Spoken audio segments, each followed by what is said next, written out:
Thank you, ladies and gentlemen, for joining us for another edition of the Free Exchange of Ideas with Donovan and John. We are here to help you out. Now, let's just get to it. Free Exchange of Ideas with Donovan and John. Today, we're going to talk about the Second Amendment, which is a really hairy subject for some people. For me personally, I read it as the people, and I read the Constitution the same way. Almost all of them are, almost all of the amendments, the first 10 amendments, I should say, are very the people driven as opposed to the government driven.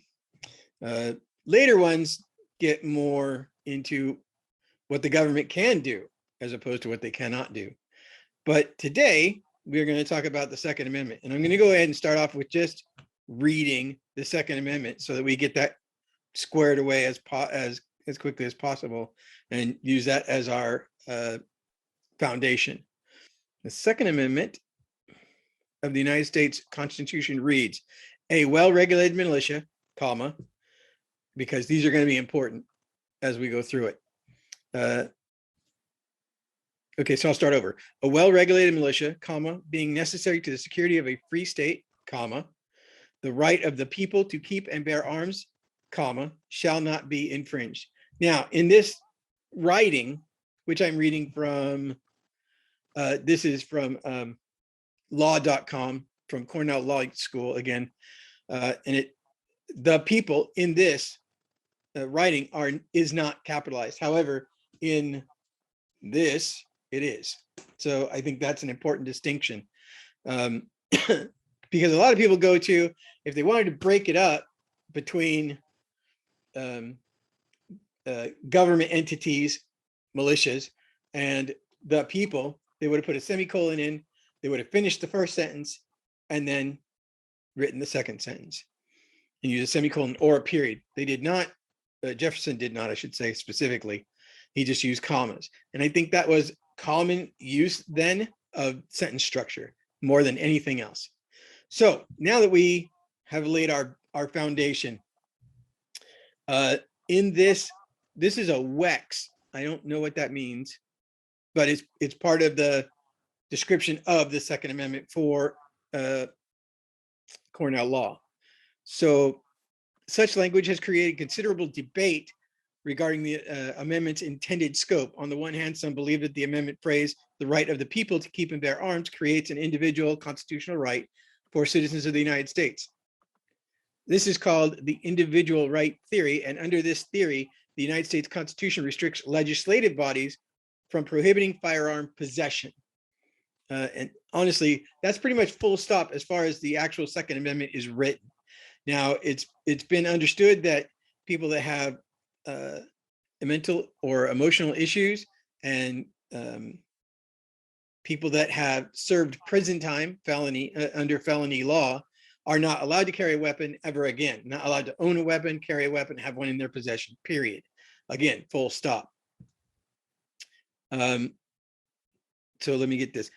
Okay. Or at the very least, the amendment renders prohibitory and restrictive regulation presumptively unconstitutional. So on the other hand, some scholars point to the prefatory language, which is a well-regulated, I'm sorry, my teeth are loose or something, a well-regulated militia, to argue that the framers intended only to restrict Congress from legislating away a state's right to self-defense. So that would leave in place militias that no longer exist, at least as fighting groups. And at this time as well, actually, after this is ratified, George Washington is, and another individual, I apologize, I don't recall his name, and it's not in this part of this article, vociferously supported a small standing army, not a complete or full standing army. They wanted a smaller one so that they had the option to, they were already in place to move if they needed to fight. Then they could supplement with militias. They would move into an area, supplement with the militia, they could fight that battle. And I think that was his thought. But he and his partner for whatever reason, kept getting shot down, shot down, shot down. They finally said, fine, whatever, we won't do that. And there's nothing in here about when a standing army was created. So I think Donovan might have that information. I don't have that in this particular article. That was one of the things I did mention. What did I do with it? See, that's what he gets when he puts up like 30, 35 tabs. He just can't find anything. July 3rd, 1775. There you go, July 3rd, 1775. Continental Army. One more time? The Continental Army. No, because that was disbanded. Oh, you mean the standing army for the United States itself? Yes. That I didn't mention. Okay. So yeah, so I'll let him look that up while I'm talking about this. I do want to talk about a couple of things. There's some big things. The Firearms Act of 1934, which limits what an individual can own or a corporation can own, in that you can't outright buy, you can't go down to your local store and buy an automatic weapon, a rifle that will fire a bunch of bullets with one pull of the trigger. You can't buy one of those. You have to go through the federal government and pay for what is called a tax stamp. And I believe currently it's $200. However, it may take months or over a year to get that tax stamp from the ATF, because that's who you have to apply to. So there's that. That's from the 1934. That's one of the things that's from the 1934 Firearms Act. One of the other things is short barrel rifle. Short barrel rifle is under, I believe it's under 18 inches. Also sawed-off shotguns, also under 18 inches, are illegal without that tax stamp. Actually, I think sawed-off shotguns are illegal, period. Don't quote me because I'm not positive. I think I've heard that too. There may be places where it is legal, but I don't know of any places that it is. And then of course, weapons of mass destruction, you can't just run out and buy a howitzer. They ain't cheap to begin with. And I'm pretty sure you can't get a $200 tax stamp for it. But so, I mean, you can't go buy a nuclear sub. I mean, unless you're one of those arms dealers to begin with, and then I guess you can, but nobody knows it. Buy a gas like what's that? You can buy a diesel one. Yeah, you can buy a gas. Well, it depends. We still got China has some awesome diesel running submarines right now. At any rate, and I think that the big part of that argument is that at the time of, let's say, the Revolutionary War, I've heard a lot of legislators say you couldn't own a cannon, when in fact tons of people did own cannons, and privateers owned cannons on their ships, and privateers were not part of a military. They were just doing their thing.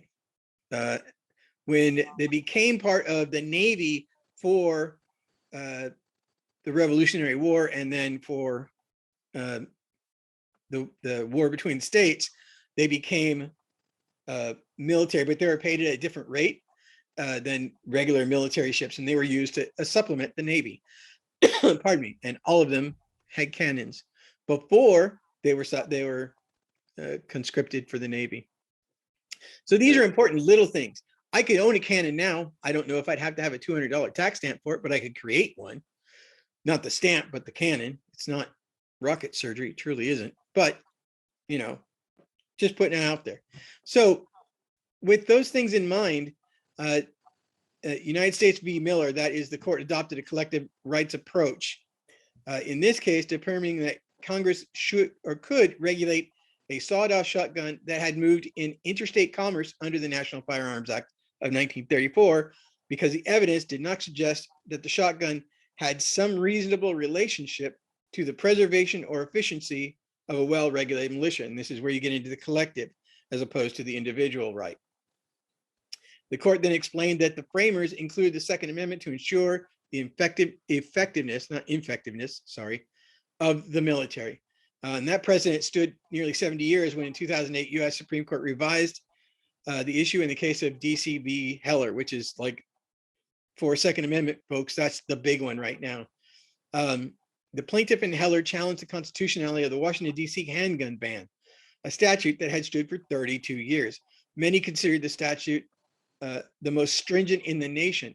In a 5-4 decision, and I'll read another article later where he actually talks about the 5-4 decision, the court meticulously detailed the history and tradition of the Second Amendment at the time of the Constitutional Convention, proclaimed that the Second Amendment established an individual right for U.S. citizens to possess firearms, and struck down the D.C. handgun ban as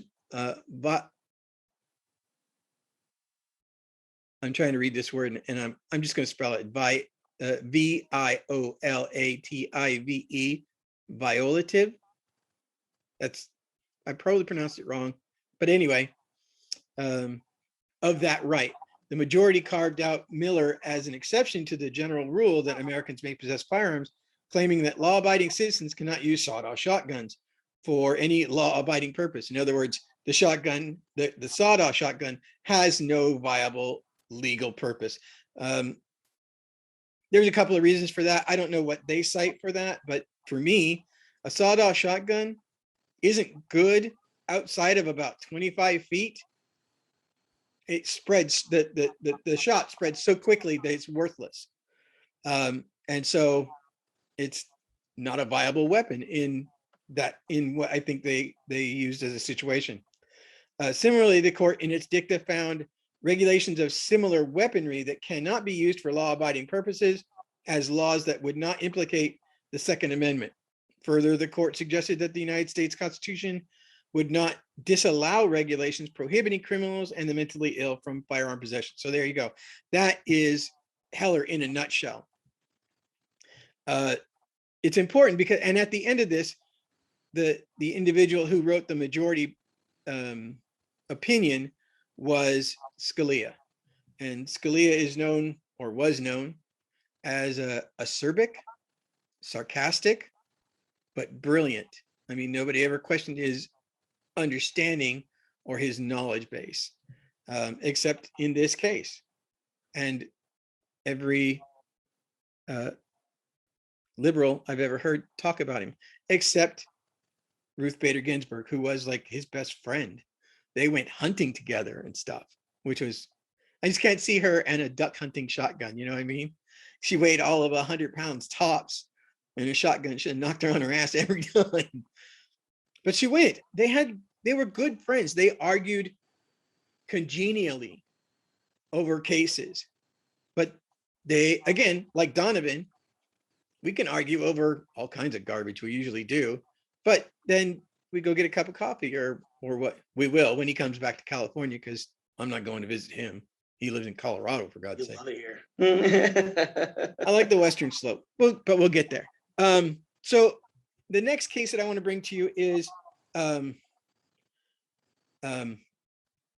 McDonald v.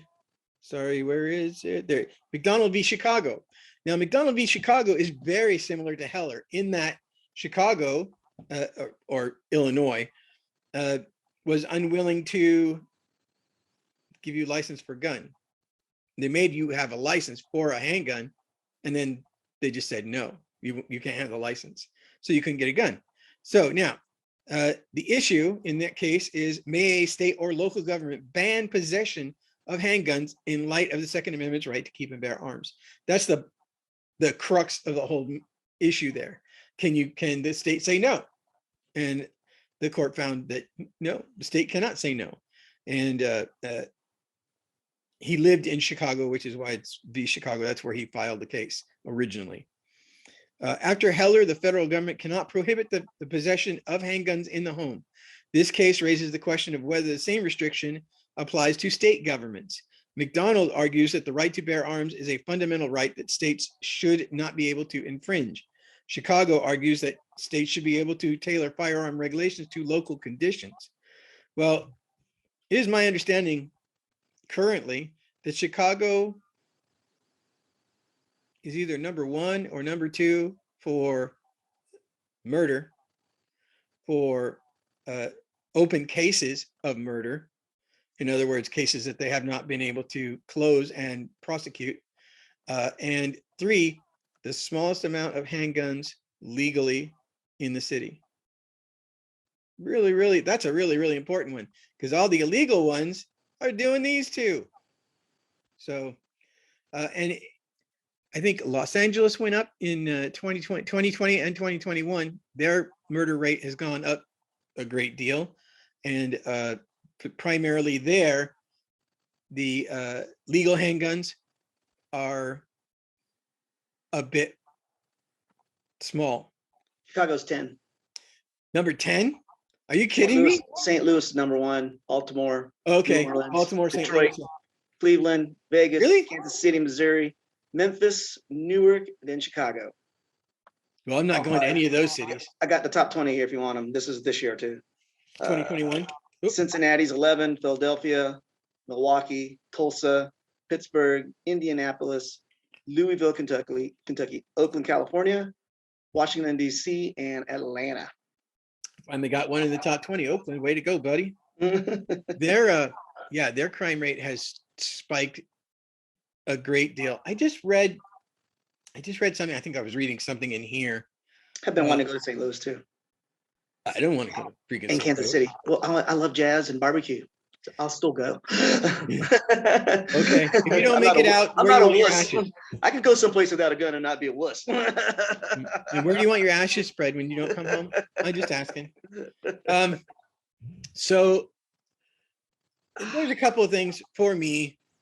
I actually have an open carry license in California, and that's for work. I can't literally just walk around willy-nilly and carry it open, which would just be asking for trouble, in my opinion, anyway. But to go to in that license, the limits of my ability to carry open are either from my home to my work, and then at work, from my home to the gun range, or one of those three in that circle. If I'm going to the gun range, I must go directly to the gun range. I can't stop at 7-Eleven and grab me a Slurpee. Same thing with going to work. I can't stop by McDonald's and grab breakfast. I have to go straight there and straight back. I'm not allowed to carry it open anywhere else. So I don't. It's just safer that way. I leave it in the trunk when I'm not, when I'm traveling to or from one of those two places. And one more time. What do you carry? 9mm. Oh, what kind? It is a Beretta. It's a Beretta. Actually, I think that's probably all you really need to know. But it's the same weapon. It's the same type of weapon that I used in the military, which was also 9mm, the M9. I qualified with that, and I qualified expert with that. And while this is a smaller version, it's just a smaller version of that gun. So when I pick it up, all the controls are the same. So my muscle memory is not compromised. And I can do the same things with that weapon that I could do with the M9. And that's why I bought it. I like the Beretta. I did too. I like them a lot. And they're not usually in the top 10 when you're talking to people, because people dig SIG and H&K and Big Sour, yeah. I don't have that kind of cash to throw around. I mean, I would love to have H&K, 9mm, but I don't have that kind of money. Sell some of your guns. One more time. Sell my guns. Sell some of your guns. I don't have a lot of guns to sell. To be perfect, I don't have a lot of guns. I have 4, and 2 of them are rifles. So they're good hunting rifles. Yeah, I was looking at a rifle myself, actually. But so the outcome of this case will affect the ability of states to regulate the possession of handguns in their jurisdictions, and could have far-reaching effects on long-held conceptions of federalism. So my issue with McDonald in California, as it applies in California, is that California has what's called what they call a handgun registry. And the handgun registry says, these weapons are okay, these weapons are not okay. All of these weapons are brand new. All of these weapons are, let's just go with Glock, because Glock is up to either Gen 5 or Gen 6 now. You can't get anything in California over Gen 3 unless you are a police officer or a legislator. I'm not sure what that says about our legislature. And that's just one example. There are several weapons on that registry that are not allowed in California. So what happens if you lose your office? You still get to keep the gun? Most of them, yeah, because they still keep all those friends. Yes, so. Uh, Interesting. and of course, we had what was that legislator's name that was running guns for gangs in Los Angeles and Oakland? Oh, that just happened, right? No. He got nailed and put in prison 2 or 3 years ago. I wish I could remember his name. I'm really sorry because it just popped into my head, or I would have looked it up earlier. But yeah, he was running guns, and he was a no gun in California Democrat. He would vote anti-gun across the board, and he's out there running automatic weapons, not just handguns and stuff. So I and this is not to say only Democrats, because I know Republicans do literally the same thing. But this kind of shows the graft and the corruption that is, at least in California, our legislature. And I don't think we're alone, but I think that this is what I see. Actually, this is going to get kind of off on a little tangent, but I'm going to keep it in. This is what I see as in my state, because I see that every day in my state on the news kind of thing. People that do these things, he's one of the few guys that has been prosecuted. And the only reason he was prosecuted is because the feds came in and were running a sting on him to catch the guys that he was selling for. So it became a big net, and they pulled in a bunch of fish, and he was one of them. And so with the feds on board, I think they were forced into prosecuting him. But there are several of our legislators who have known monies that are not legal. I'll just say that. And they're not being prosecuted. Old people that Willie Brown is actually a really good example of somebody who has his fingers in a bunch of people's pies. And he's never even been looked at for prosecution. He's never even been indicted or investigated, because he's Willie Brown. He's a funny guy. He's a good dude. I love him. That's what I'm saying. So next governor of California. Willie Brown will never run for governor. He's making too much money as a private citizen. He's not that power hungry. He already knows he's got the reach. Leon Panetta. I think Leon Panetta is done with his son is just got elected Congress. Yeah, he's in the 20th district, which is just below right across the street from me. Yeah. Literally, the 20th district is the borderline is my street. Yeah, I haven't met him. Jimmy, right? Jimmy. Panetta, yeah, Jimmy. Yeah, I've met his father a couple times, but I've never met Jimmy.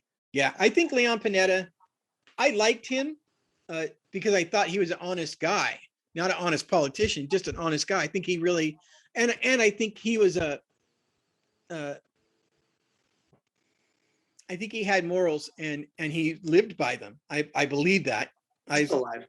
Oh, no, I know, but I mean, well, in office, I believe he lived by them.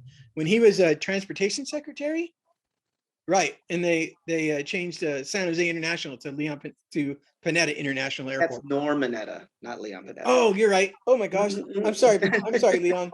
I'm sorry, man. That's horrible. I should know better. I really should have. You keep squaring me up on that. Anyway, so to get back to the Second Amendment, the argument now between collective right as opposed to individual right is what is happening in New York Rifle and Pistol Association v. Corlett, which is New York State. And that is specifically about how New York State holds their concealed carry licenses. In other words, what the Second Amendment people are defending is that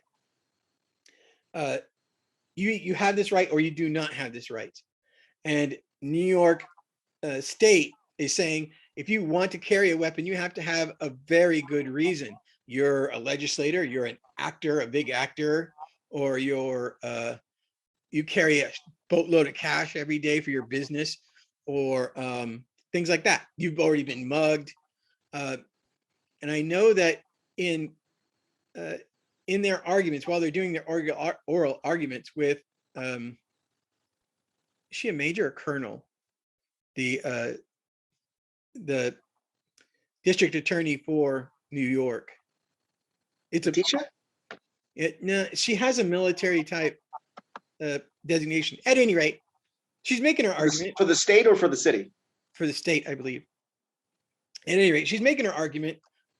The poor woman is obviously nervous. I mean, I don't blame her. It's the Supreme Court. How could you not be nervous? It's her first time in front of them as well. And she says something about, well, you can't just willy-nilly carry a gun. And he says, well, Judge, I think it was Roberts, said, listen, I get that, because you can get a license to carry when you go hunting. And he says, well, honestly, how many muggings happen out in the forest? I think that's a pretty fair question. But the crux of the issue for Corlett is that they have this regulation. You have to have a very good reason to want this. And they have given out a handful of them, and mostly to people with money, legislators, judges, actors. And there's a lot of big actors in New York walking around with a gun in their back, or I should say in their belt. And see, now I live in California, and the county that I live in has a sheriff who, how should I say this without getting myself in too much trouble, doesn't want you to carry a weapon. She doesn't believe that a civilian is capable of understanding the vagaries and the dangers of carrying a weapon concealed. And she wants you to, I can't say that because she's actually under indictment for that right now. So I'm not sure how much I can say about it. At any rate, you can't get one here, again, unless you're a legislator, a judge, or a big time actor or something like that. So I don't have that. And they told me how I could get it, and I told them there's no way that I'm doing that. So I guess I'm not getting one. This case, New York Rifle and Pistol versus New York, if Judge Roberts, in taking this case on, has narrowed the view of the case, and I think he's almost narrowed it specifically to New York.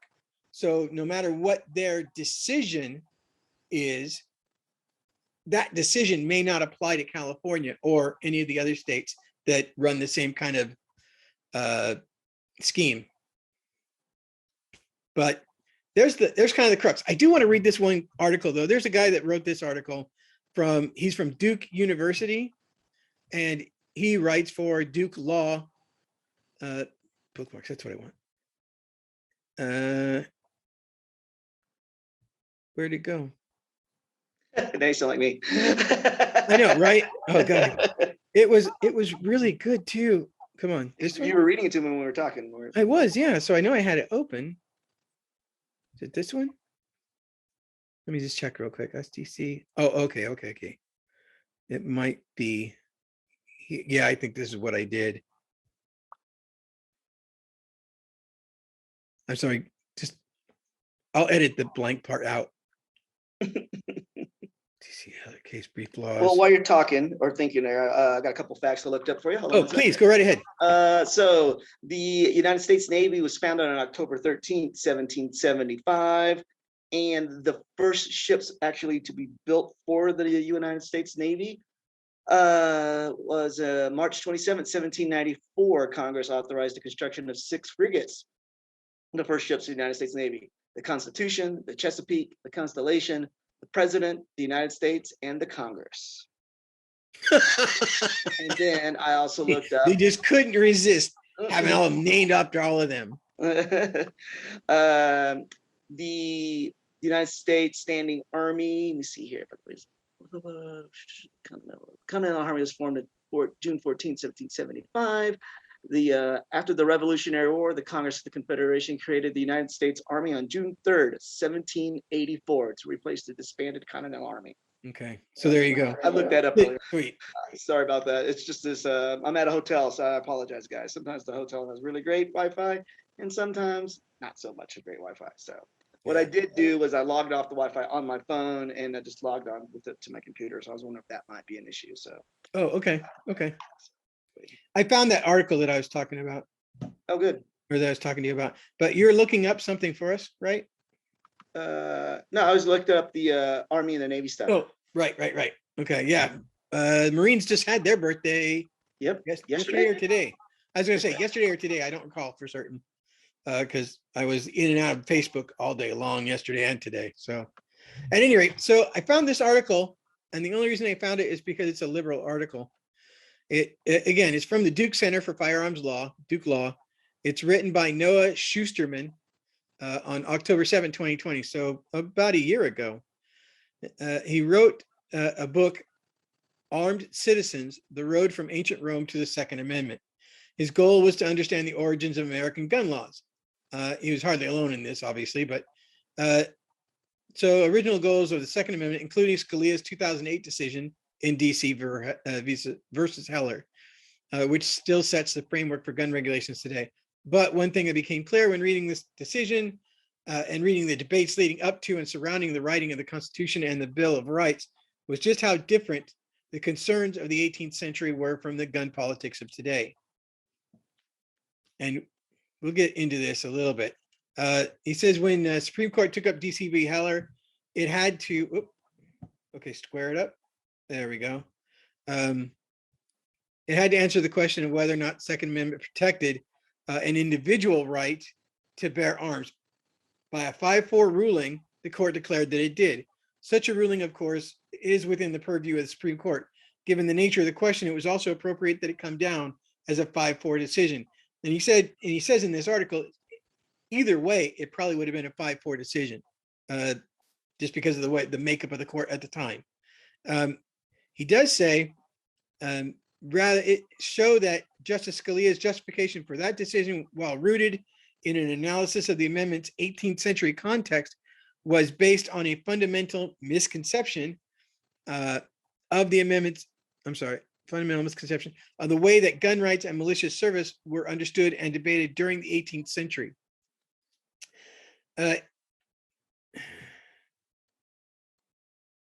I'm just gonna read straight through it because I think you'll get better context if I do it that way.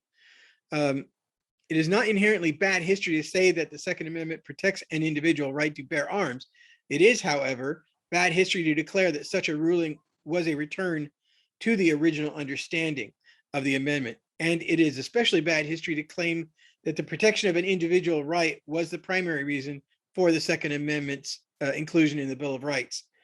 Scalia's decision combined two key elements: his originalist philosophy of constitutional interpretation on the one hand, and expansive view of gun rights on the other. I'm going to break here for a second because I don't think, in reading Scalia's opinion, and he was in the majority, I think the other four just signed on, in reading his decision shows an expansion of gun rights as opposed to maybe just bringing them back a little bit to where they were in the early 19th century or the early 20th century.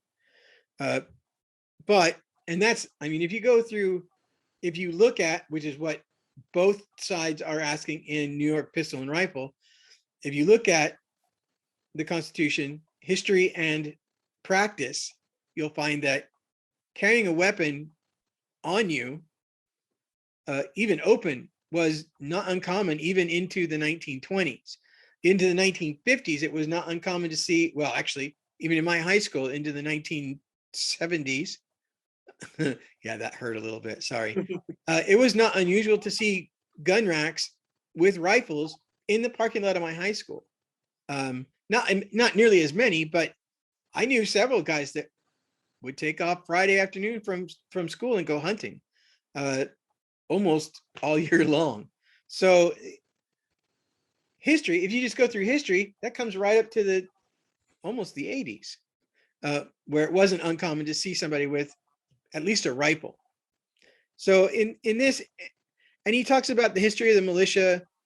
Justice Scalia mischaracterized 18th century society in two key ways: his claim that the militia comprised all males, comprised of all males, physically capable of acting in concert for the common defense, whitewashed a history of not only excluding people of color from the militia, able-bodied or not, but of using that militia to police the actions of non-whites and especially of the enslaved population. Now, that's a tangent in there that doesn't apply to the Heller decision. And I'm not sure why he went there, if only to say it wasn't a right of the people. It wasn't an individual right of the people because it was used to keep other people from using guns.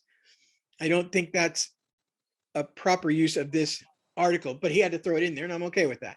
But I just wanted you to see this is where the twist comes a little bit for me. Let's see. So his opinion also reads at portions as if unaware of that the militia was an official government institution under state authority and colonial authority before that. Now, in essence, that's kind of true, but what he's saying is that period. He's saying full stop, these militias are completely under the control of either state or federal or pre-federal legislatures and whatnot. And that's not exactly true because neither the governors nor the leaders above would be engaged with these folks on regular training things. It's not something they did. That was left to the militias to do. If you want to be in the militia, you had to train, but that was part of the militia. That was not part of the government. The government only had control when they had to pull them into battle as a whole militia. So I think he's expanding the role of governorships and legislatures to outside of their actual bounds. But he's a lawyer. I'm just a dumb guy that lives in Gilroy. Let's see. Before, during, and after the revolution, there was not one militia, but rather different militias for the different states. And while those militias were broken down into geographical subunits, the Virginia 19th or whatever, they were all part of specific militias under government authority. Again, they were only under government authority when called to battle, not at any other time. And all of those men, they didn't leave their weapons in a armory, because it was usually just Kentucky rifles or flintlocks, took them home with them because they had to find dinner on the way home usually. So the one thing that he does not, and I will link this in the description box because really you should read it. It's a fairly well written article. I just have disagreements with it. But the one thing that he never mentions here at all is the people. And like I said, in this document, the people is capitalized. It's not the people, it's the people, as evidenced by and runs across everything that you read of these documents. And I think that that's an important distinction and one that he literally didn't even approach. So I'm going to link it in the description box because honestly, his history is pretty good, and I think you should read the article specifically for that. Like I said, I don't agree with his premise, and I certainly don't agree with his conclusion, but he wrote good about history. He just needed to, I think, maybe look a little harder at what he was claiming. And I haven't found an article in Duke that refutes it, but I didn't look. So you can look if you'd like. Send it to me. That'd be great. And if you disagree with me, you disagree with me. But I'm not going to, come to your house or anything. That's just stupid. I can tell you this right now. My weapon, none of my weapons have ever gone out and killed anybody without me. And I have never taken them out to kill anybody. Except maybe Donovan, but that doesn't count. Because he runs like a son of a bitch. Missed. I'm a little target. Let me take turns on you. Exactly. Right. I weigh 200 pounds. Like you can't miss me. But yeah. So I think I'm at the end of my discussion. at least for the stuff that I have. I really wanted to point out the three cases: Heller, McDonald, and then of course New York Rifle and Pistol. Heller and McDonald are canon law now, and we'll see what happens with New York Rifle and Pistol. I really think it's going to depend very much on how much Roberts has narrowed their what they're actually going to look at as to how far it reaches. Because I know guys that are in the Second Amendment community that are just loving the hell out of this, the arguments and stuff, because honestly, except for Sotomayor and Breyer, is Breyer the other guy on the court? I don't have your audio anymore. Can you hear me? Is Breyer still on the court? Yeah, I forgot to unmute it. I think that was you this time, not me. I was still connected. No. It was just a muted thing. I just couldn't hear you. No, I dropped your screen drop. Oh, really? Oh, Yeah. wow. That's okay. I didn't even see that in there. Anyway, so yeah, is Justice Breyer? I think He's so. the I other think guy, he's right? on there. So Sotomayor and Breyer were very complimentary to New York State and the federal guy who is there also to argue. And they ask good questions. I mean, no doubt about it. They're brilliant people. There's no question. But Eleanor Kagan was a little more middle of the road, I think. She asked a couple of hard questions, but mostly she was trying to understand what they were saying to her. So she would ask for a lot of clarifications. But I'll tell you what, the right really nailed them. The right side of that panel really nailed them with a lot of questions. And honestly, Justice Roberts surprised the hell out of me with how many people get mugged in the forest. I suppose it depends on how often you hunt bear or elk. They're known to punish people for that as well. Yeah. But yeah, so I don't know how important this case is going to be outside of New York. I just unsure. But we'll see. We won't hear anything until probably April. It'd be my guess, at the earliest, because I think they recess in May. So we may hear something about this in April. There's another case. The case that I wish they would have taken up is Young v. Hawaii, which is Hawaii has there's only one gun shop in Hawaii, and it is on the Big Island, or Oahu. I think it's on the Big Island. And they have a permit scheme where you have to get a permit to buy the gun. Then you have to, if you want to carry it, you have to get a permit for that. And they have not given out an open carry or concealed carry permit in decades. So Young was fighting that, saying, hey, I should be able to either carry it open or carry it concealed. I could care less which, but I should be able to. And went all the way up to the Ninth Circuit, and the Ninth Circuit made a decision where they had to really go out of their way to avoid the Second Amendment altogether, because they had already decided you don't have a right to conceal carry. You don't have a right for that. So, that left open carry. Now they said you don't have a right to open carry. Then basically, do I have a right to keep one in my home? I mean, now the question is, what are the limits of, and that's what I think this is supposed to answer. I think that's what New York State Pistol and Rifle is supposed to answer. Is what are my limits legally in the Constitution? And we'll see how they respond. I am curious to see how their opinion goes, because I think it'll have long-reaching. It'll have a long reach, but not immediately. It's going to really depend on the decision. If they decide that New York does not have this right to limit a concealed carry permit to that level, then they have to decide at what level can they limit it. Also, like I said, if they've narrowed it so much that it only applies to New York, but it's still a Supreme Court decision, then that, because California right now is waiting on this decision for 3 different cases. Because it's going to depend, because what the Supreme Court is also supposed to be saying or explaining is how we interpret the Constitution, the Second Amendment, and legally.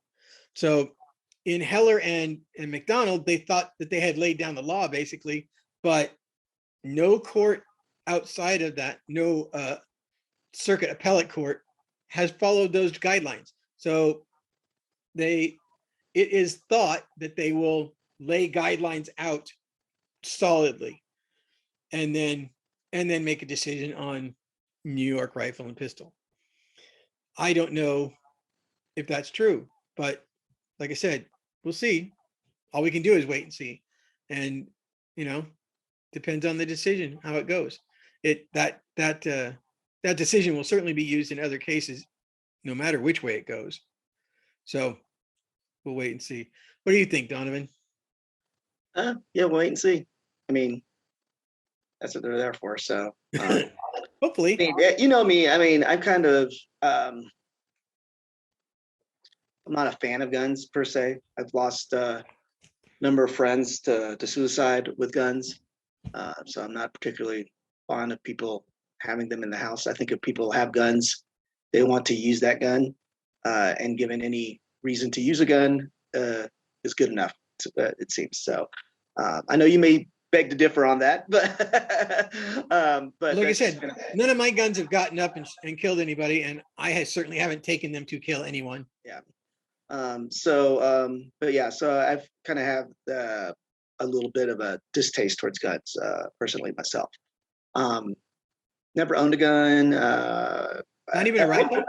Not even a rifle. At one point I really wanted a handgun. I had no good reason to have one. I have no good reason to have a handgun. So, but I never went for it. Just never was something that interests me so much that I went and followed up on it. So you don't go hunting either, right? I don't hunt either. And just to go shooting, I guess, I don't know. I'd rather go ride my bike. Is how I look at it. So. Well, you know what? And as hobbies go, shooting is not a cheap hobby. Yeah. I mean, especially now. Yeah, I know this is something we've talked about previously, but looking at 22,000 Americans die by suicide every year, including 3,000 young people and 4,400 veterans. Is that with handgun or just nearly suicide? 2/3 of all gun deaths in the United States are suicides? Okay, now, not to take away from that, because that is just a crushing number, but is it weapons that they own or weapons that they've borrowed or stolen? Doesn't Is that broken out? It's not broken up, at least not that I could see in this article right off the bat. Okay. Suicides. How do y'all like my new mustache? Well, it's not new, but it finally grew well enough to do this. And I'm getting my Santa Claus beard coming up. It is. I will send this article though. Okay. I'll type this article along. I just wanted to see what they were. I know it's something we've talked about in the past. So absolutely. So we talk about suicides in particular, but not necessarily by guns. No, which is my big thing with them is I've lost a number of friends who own guns and use them for suicide, including you remember did you know my friend Anthony at Gavilan? Yeah. Yeah. So I did not know that he committed suicide. Do you know? Yeah. Is there a reason? I shouldn't say it that way. Do you know if there was a reason? I know the story behind it, but not okay here. But yeah. He had a gun. He owned a pistol, and it's hard to do with a shotgun. Yeah, so not impossible, but yeah. I had a friend who took his life with a shotgun too. Well, now let me ask you this, because me personally, I think any form of suicide is horrendous, and hopefully you've really thought through what's going to happen, because when you're gone, you're out of pain. Hey, that's awesome for you. The people that loved you will never be out of that pain. They'll never understand, no matter how long your note is. And we both know the sorrow of losing somebody to suicide. Yeah. So, and I did. You finish. I'm sorry. So, I think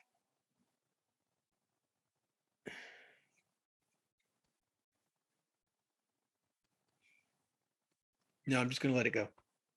Okay, I'm gonna request if we do this in a two-parter, at least for the two things I want to go through, which is gonna be the suicide here and also talking about mass shootings, legally by Oh, okay. guns. I need to get ready to go to work. Oh, right. Yeah, Okay. and I still need to eat a little bit before I take off too. So Nah, you don't need food, dude. You're going to work at a freaking grocery store, I for need to God's beef up sake. like you, man. Ugh. 22 Okay, so day, to see the guns, to see the. ugh, Oh, there you go. there you go. So, Yeah, I like how you post your video every day. Keep it up, man. oh yeah. I was gonna say, so I am currently doing 22 push-ups a day to bring, pardon me, to bring to your eyes the fact that 22 veterans on average commit suicide every day. They go through things that most of us will never know, thank God for us. And I think the only thing that I can do really is the push-ups, the charity that we're doing this push-up for, and reach out to the vets that I do know. I've told both my uncles before my eldest uncle passed away that if you just need to talk, I'm fine with that. Just I just don't want to. I don't want your wives to call me and say, hey, he couldn't handle it anymore and he quit. I don't want you to quit. I don't want any of you to quit. If you need to talk to somebody, hook up with us. We don't mind. That's what we're here for. That's our actual belief, that we are here to help you out of your darkness. I don't want you to live in that darkness, and I don't want you to quit here, because there are people that do love you. I don't know you, but I got 2 ears and I'll drink coffee all night long. I don't mind. I like coffee. So I'm doing this 22 a day, 22 push-ups a day, and I post on our Facebook and on our YouTube, and I don't paste on our Anchor because it's audio and nobody wants to hear that. So, but this is something I'm going to do all year long, not just in November. November is when we focus on that, because November 11th is Veterans Day, and